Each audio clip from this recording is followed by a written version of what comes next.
राष्ट्रकवि स्वर्गीय मिथिलेश्वर गुप्ता की 61वीं पुण्यतिथि पर कानपुर जर्नलिस्ट क्लब में चित्रपट अनावरण एवं पुष्पांजलि कार्यक्रम आयोजित किया गया। महापौर प्रमिला पांडे, विधायक नीलिमा कटियार, सुरेंद्र मैथानी और साहित्य प्रेमी उपस्थित रहे। कार्यक्रम में कविताओं का पाठ, गुप्त जी के साहित्य का संकल्प और डिजिटलाइजेशन योजना की घोषणा की गई। वरिष्ठ पत्रकारों ने उन्हें राष्ट्रवादी कवि बताया। आयोजन का उद्देश्य युवा पीढ़ी को साहित्य और संस्कारों से जोड़ना बताया गया।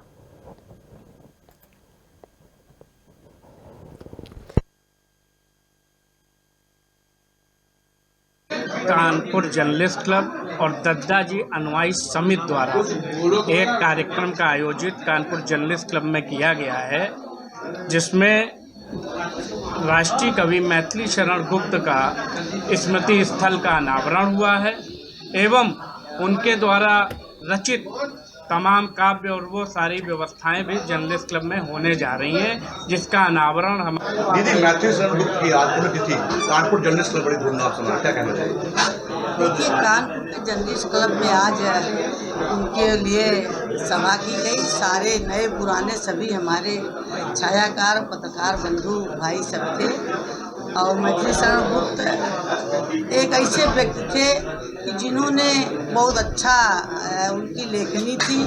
मैंने तो अपने बोला था सबसे बढ़िया उनकी जो लेखनी मुझे समझ में आई थी, जो मुझे पसंद थी, वही थी कि नर हो न निराश। ने जिस अनुपम साहित्य की सृजन किया, उस वजह से स्वतंत्रता के पूर्व ही, आज़ादी मिलने के पूर्व ही महामना महात्मा गांधी जी ने उन्हें राष्ट्र कवि घोषित कर दिया था और उनका साहित्य राष्ट्र प्रेम से ओतप्रोत है।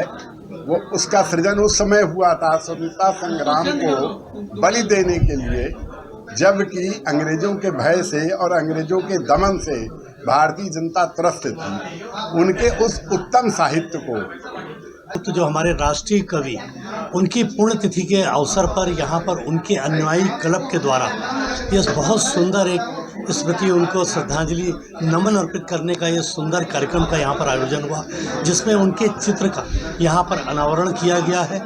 और राष्ट्र कवि के नाते उनकी कलम की धार आने वाली पीढ़ियाँ भी उनके भौतिक स्वरूप को भले ही नहीं देख पाएंगी, लेकिन उनके कलम की धार से उनके भाव, साहित्य और कविता के माध्यम से जीवंत पर्यंत आने वाली पीढ़ियाँ उनको जिंदा अपने बीच में पाएंगी।